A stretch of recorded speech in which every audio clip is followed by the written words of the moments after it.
Hey everyone, I'm Max from Pathways Education. In this presentation, we're going to be covering resume building, the pathway of skill building. We do have a worksheet that accompanies this presentation, and it'll be in the description below. It'll be linked down below. And feel free to work through it as you watch this presentation, or you can start it at the very end. All right, let's get started. So we're going to be going over resume building. Now, I want you to ask yourself, what do you think is a resume and why is it important? Why is a resume such a fundamental aspect towards your future career? So here's kind of a general answer. Well, a resume is a one-page document listing your background, your skills, and accomplishments. It really kind of summarizes who you are and gives a brief introduction into a new potential hire for an employer's company or organization. It describes who you are. However, resumes are generally followed up with an interview, and that's the time for you to really shine and impress the employers. So a way you can think of resumes is they're kind of like puzzles. There are many pieces to a resume, and many pieces, and like a puzzle, there are many pieces that build up a puzzle. You can't have a complete puzzle if you're missing one of the pieces, just like how you can't have a complete and proper resume if you're missing one of its necessary pieces as well. So, what are these pieces? Well, today we're going to be talking about it on this certain pathway. The pieces are education, work experience, and extracurriculars/skills. And these all lead to the end of the pathway, which is a proper resume. So first, we're going to be talking about education and what you kind of need to note down on the education portion of resume building. So generally with education, you want to label your school attended, your current GPA, and your involvement in the school. And generally that either means that, your major and or minor, or other school involvements such as being a class president, for example. So a good academic standing is very important to your resume. Good grades, as we all know, are important, but they're only one very small piece of the puzzle that builds this great resume. It shows to the employer that you are qualified for the job. The higher the GPA, the better. It shows that you are academically smart. However, this doesn't mean that you should just take easy classes for that A. You should still challenge yourself and take the classes that suit your interests, not just for the benefit of having that high grade. Ultimately, with your education, you want to balance the academic classes with the extracurricular classes, because having that balance will allow you to be more well-rounded and also figure out what really suits your interests. You also want to involve yourself within the school. This is a very important part of the education aspect. It shows that outside of the academic environment, you are putting in effort to better your school, for example. Example being class president. This shows that you took initiative to be a leader and taking on more responsibilities within your school. And this will ultimately impress the employer that is reading your resume. So ultimately, the effort in classes, the high grades that you receive will show dedication and hard work. But remember, you still have to challenge yourself. and don't just take those easy classes for the high A, because that'll ultimately bring you down in the end. You, from past experience, me being a college student, by taking the time to really focus on my academics and also outside involvement during high school, it has benefited me in college because now I have developed that a proper work ethic, and I won't fall behind as a result. So here's an example of a UC Berkeley Haas student resume, the education portion. As you can see here, they have their name labeled, their contact information, and under education, they label University of California, Berkeley, Haas School of Business. So this shows that it tells them that what degree they're receiving. So Masters of Business Administration here. And before that, for undergraduate, they attended University of Michigan, Ross School of Business, and they received their Bachelor's of Art, Economic and Computer Science. They also labeled the dates, and this is very important for each part of your resume because it shows the length of duration that you involved yourself in that certain topic. So as you can see, this is generally a very good example for how you should label your education down, but also don't forget your GPA as well. So now we move on to work experience. Well, what do you generally want to see from a work? What do you generally want to put down in the work experience segment of your resume? Well, from an employer's perspective, we want to see someone who pushes themselves to achieve more. We want to see someone who shows interest in what they do. And we want to see someone who has necessary and proper qualifications for the job that you are applying.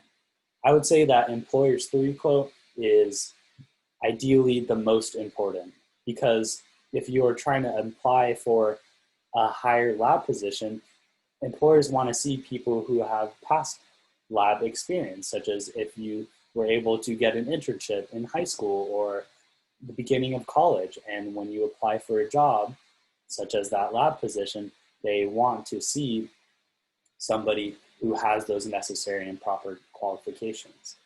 But also at the same time, you want to involve yourself in work that you are interested in, because ultimately you will have that drive to achieve more in that certain job experience. Again, they want to see someone who pushes themselves to achieve more. They want to see those high grades, and for the work experience, they want to see specifically what duties you had to perform. And this moves perfectly on to the next slide, which is keywords. Keywords are very important when you're labeling the tasks that you perform. Action verbs speak louder than just labeling down what the company does, for example. The action verbs are very important because it shows what you have done, for example. As you can see in this example from the UC Berkeley Haas student resume, you can see how they labeled each of their bullet points, which researched tenant credit, or analyzed sale proceeds and financial returns, or drafted the property management agreement, so on and so forth.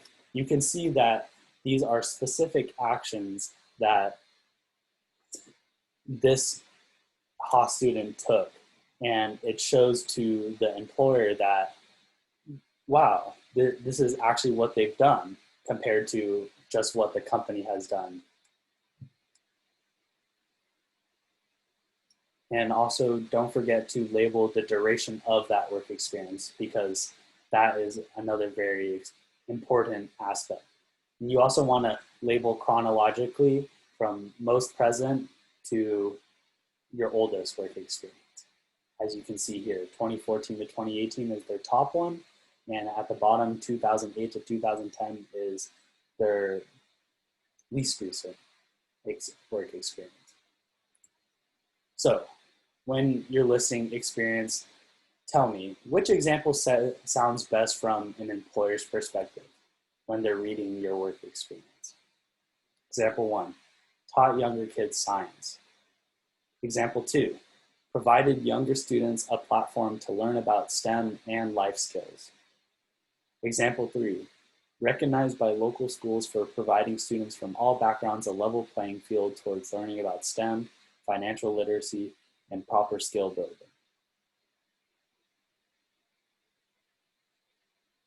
Well, if you chose example 3, you're right, because that does sound the best.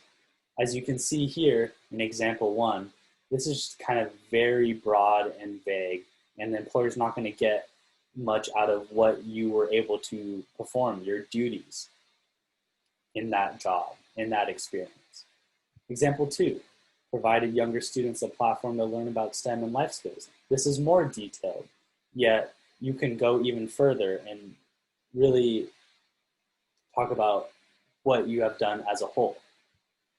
As you can see in example 3, it shows that through your efforts, you were able to be recognized by local schools for providing students from all backgrounds a level playing field.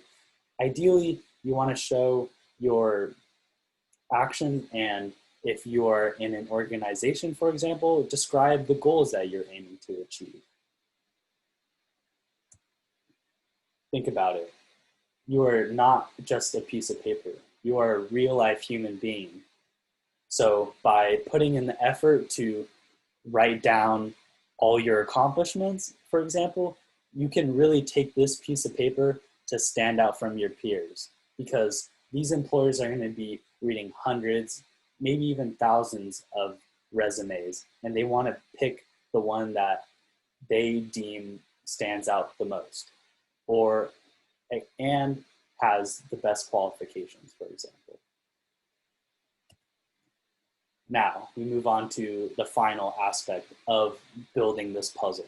It's the extracurricular/skills. I want you to ask yourself, do you volunteer? If so, why? Well, what clubs are you in? And why?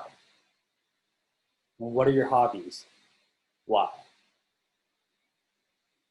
Well, why am I asking why?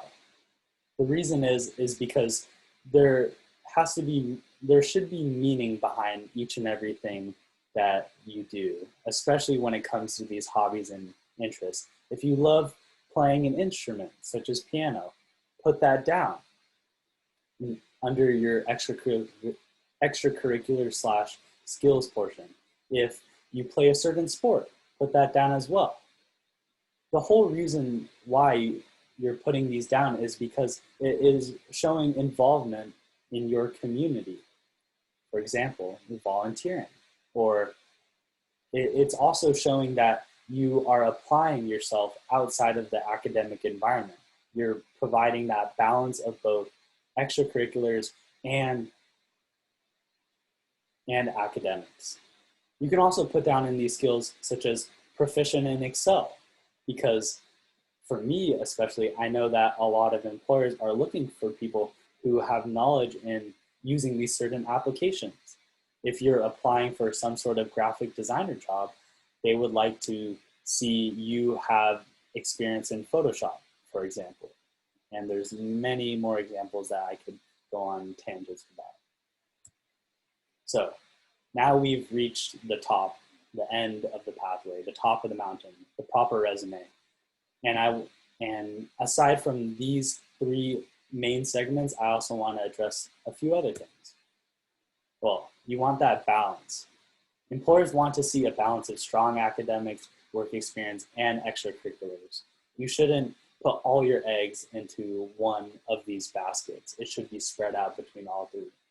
And also, the more experience you have, the more you have to put down, the more qualified you look. They want to see that high GPA. They want to see that you have those qualifications from the work experience. They want to see what you have done. They also want to get to know you outside of that work and academic bubble. They want to see what you do with your free time. Second, they want to see professionalism. You want to be professional. Check your wording of the resume, be concise and direct. Don't add in a lot of fluff. And what do I mean by fluff? Don't add in all these filler words that will ultimately distract the employer from from understanding what you have done in that work experience. And the more professional you are, the more likely you are to be considered for hire. They'd rather pick somebody who this will make you seem just more qualified for the job, to be honest, the more professional you are. And lastly, you want to be you. Ultimately, be yourself. List down the accomplishments that you have done, your awards and honors, whether it's, for example, being class president, or if you won even certain medals in your sporting event. If you look at this resume from a perspective that you're just trying to be yourself, the better off you're going to be, because this, from an employer's perspective, it's going to show them that you are not just a robot, for example. You're an actual human being. And they will be delighted to actually read about what you do outside of the class. Well, if you haven't started your resume, now is a great time. The resume workshop worksheet, now is a great time. And if so, great. And I want to thank you guys for reading this presentation. I hope you found it helpful. If you have any questions or suggestions, leave them in the comments and we'll get back to you as soon as we can. Follow us on our social media platforms to stay updated when we upload new activities and videos. And finally, visit our website, www.guidingpathways.org, to start your journey on a new pathway.